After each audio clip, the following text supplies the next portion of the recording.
Right. This is all part of my hypothesis called the information theory of aging, is that we're really losing the information regulation over time, and all of these other things that occur, such as telomere loss and mitochondrial loss and loss of proteostasis, as Andy would call it, loss of protein folding mechanisms. This could be upstream of all of that our cells lose their identity and don't turn on the right genes the way they did when we were young.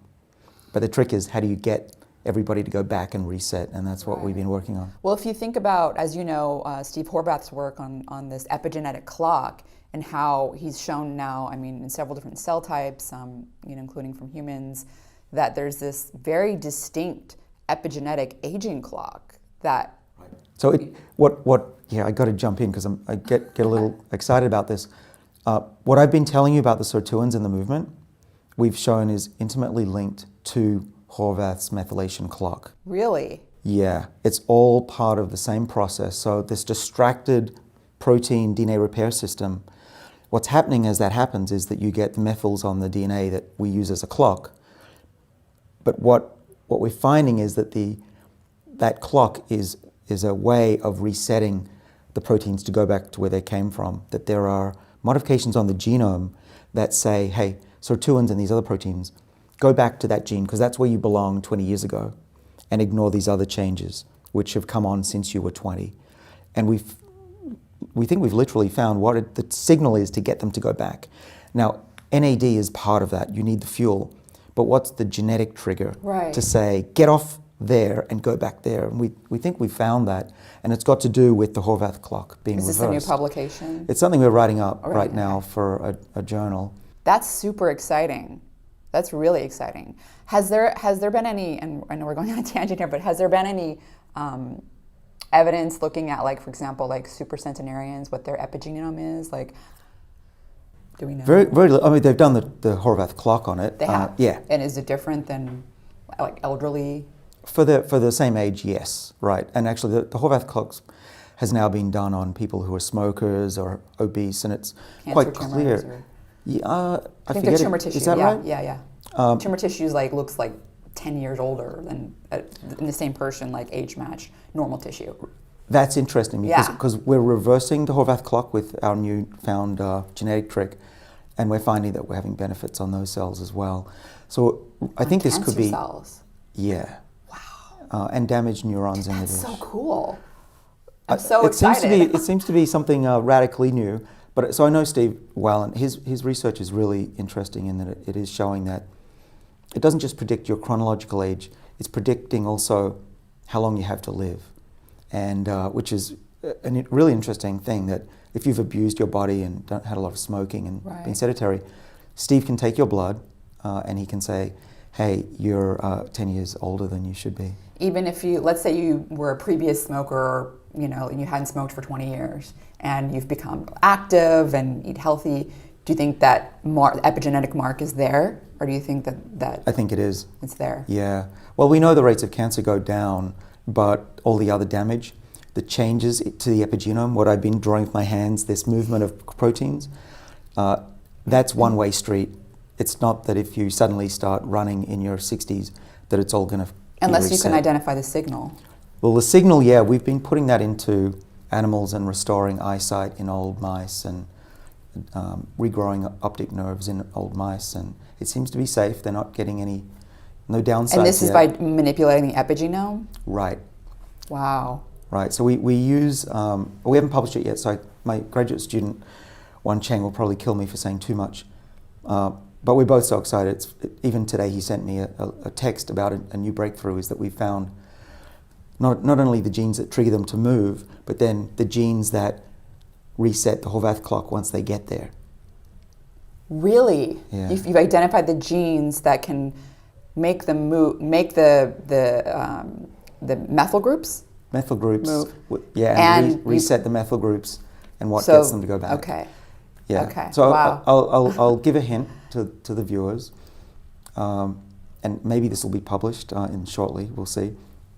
So we're using the what's called the Yamanaka factors, and so the first person to do this. That is. Sure. Well, the first person to use these factors was Shinya Yamanaka, a Japanese scientist who looked through a lot of different genes and found a set of 4 factors that if you put them into an adult cell, say a skin cell, they would go back to being very primitive. So primitive, what we call a pluripotent stem cell, that you could then turn those cells into a nerve cell or even regrow an eye in the dish. It was a breakthrough that led to the Nobel Prize being awarded to him in 2012. You just take a person's skin cell and turn it into a neuron. I mean, why that's not? like amazing. We do. I mean, a high school student can do that these days. It's not that difficult. Right. Typically with science, once you know how something works, it's pretty easy. Same with aging, I think. But what we've discovered is that, and first of all, I want to give a lot of credit to someone at the Salk whose name is Juan Carlos Belmonte, a professor there. A good friend of mine, and he did the experiment that we were trying to do. So we were just slightly scooped on that. But he made a mouse where he could turn on these 4 Yamanaka genes, and for short they stand for O, S, K, and M. And that mouse, when he switched them on, died within a couple of days. So that's not great for those mice, but what he then cleverly did was he didn't give up, or his postdoc didn't give up. What he did was he turned the genes on for a couple of days and then stopped, let the mice recover for a few days, and then turned them back on. And so I feel for the mice because they were headed towards death and they could recover, and then they cycled, but actually they ended up being healthier. The premature aging mouse model that he had lived, I think it was 40+% longer. But also he's shown since then that you can use these factors to improve wound healing and kidney healing. So was he boosting their stem cell pools and so he was like regenerating tissues? What I think he's doing is what we're doing in the lab, which is getting those proteins that have moved around and lost their way to go back to where they were when they were young, and then reset the methylation clock. And now a cell doesn't just think it's young. Was he using CRISPR to do it's this? literally young. No, he might have, but it was a transgenic mouse, which means he inserted those 4 genes into the mouse's genome with an on-off switch. Yeah, okay. We don't do that. We use viruses that we can give to old mice. He has to start from a single egg. Yeah. We can go into old mice and within a few weeks figure out if we've reversed aging in a tissue or in the whole mouse. And we've also discovered that it's best if you don't use all 4 of those factors. We have to leave one of those off because it's toxic. It's the MYC gene. MYC is an oncogene, but the other 3 work great. And the results that came in through the text today use those 3 genes to protect neurons from dying in the mouse, but also in the dish. And the gene that can restore the Horvath clock was required.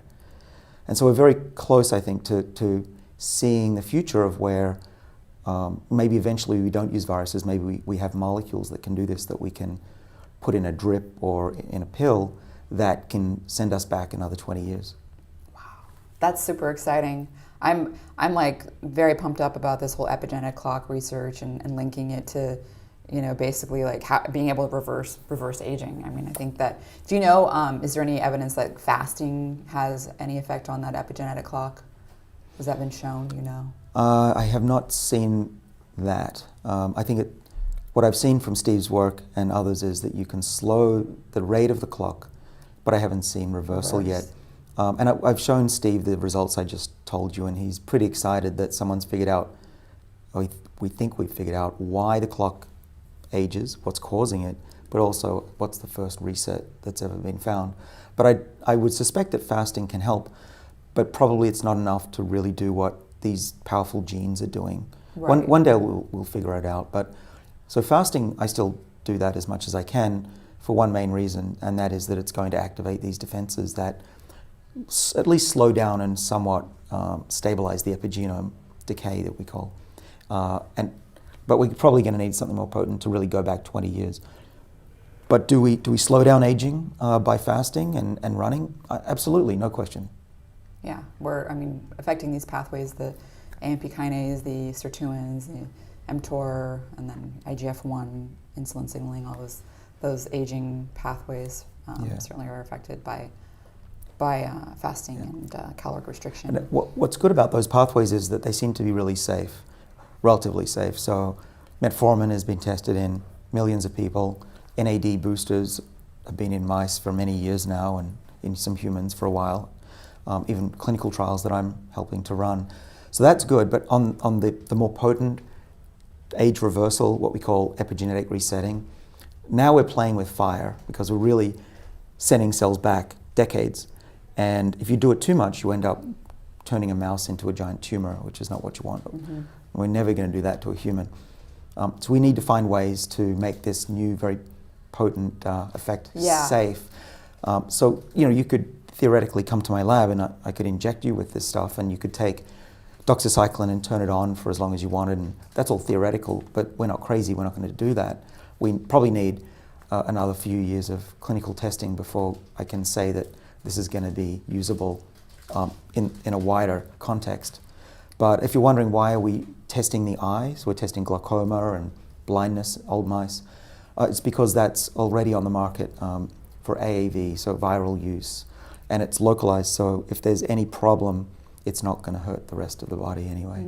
Wasn't there a clinical study in Japan, maybe it was, where they used induced pluripotent stem cells to heal some, I don't remember if it was macular degeneration or some other retinal problem. It was some kind of form of blindness or something.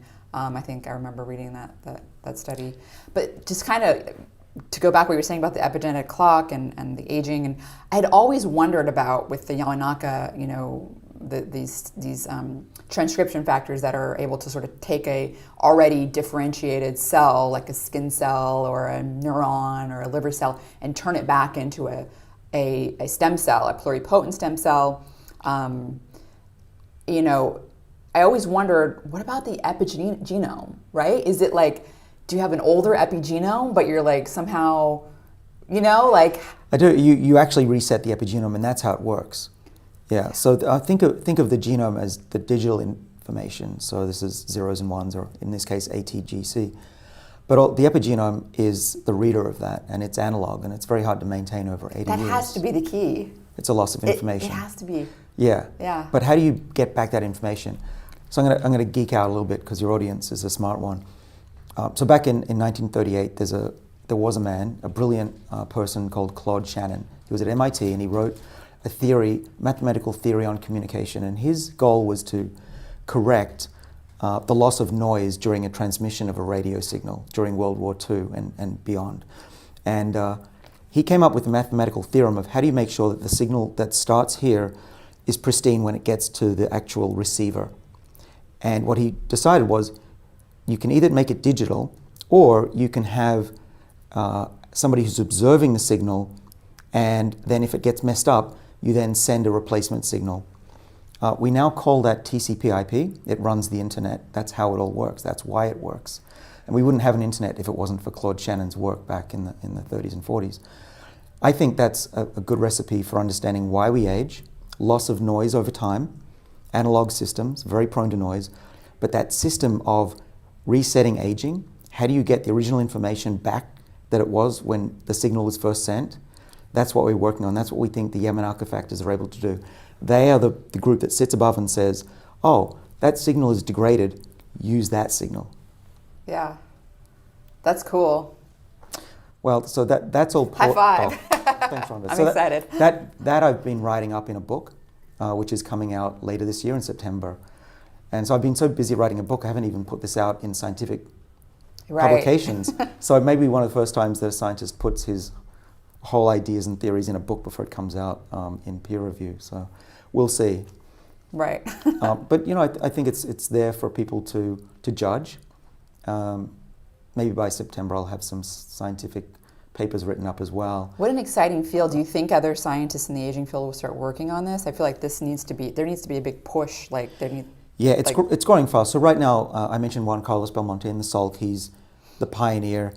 Steve Horvath is part of our dream team. Mm-hmm. There's another guy, unfortunately they're all guys currently, but hopefully not forever, is Manuel Serrano. He's in Spain, in Barcelona. He's been putting these factors into mice. But there aren't just men working on the epigenome of aging. So a couple of really top leaders. So Anne Brunet is at Stanford. Mm-hmm. She's been working on the epigenomic causes of aging. And we have Shelley Berger at UPenn, who's been studying, among other things, what makes the difference between a short-lived ant and a long-lived ant, that same genome, just different epigenomes. And Jessica Tyler works on the epigenetics of yeast cells and trying to work out exactly what I was describing earlier about the distribution of proteins between DNA breaks and controlling a cell's age. That's it. That's basically the world's elite teams of epigenetics of aging, but it's exploding. 2-3 years from now, we'll have hundreds of labs. Yeah, this is cool. It's something I've definitely, this whole idea like is definitely in some way come to my mind with the Yamanaka factor and using that to like reset, for aging, not just about making, there's always okay, well you can keep, replenishing your cell types in different organs and kind of keep it going, right. But like to turn it back to think it's a young cell, there's got to be a way. Yeah, there's got to be a way. Right. Yamanaka did us a big favor. Actually, John Gurdon, who won the Nobel Prize with Yamanaka, he really told us years ago, back in the 1980s, that reversal of aging is possible, and we didn't really get it. What he did was he took an adult cell nucleus from a tadpole, put it into a frog's egg, and made a new tadpole. What that actually tells you is that your genome can be reset to going way back, and aging is not a one-way street. Yeah, the fact that you can take your adult cell and reset it to a stem cell is proof, right? Right. But now we know the machinery, at least the beginnings of it, and it's a very exciting time. Yeah, I'm so excited right now.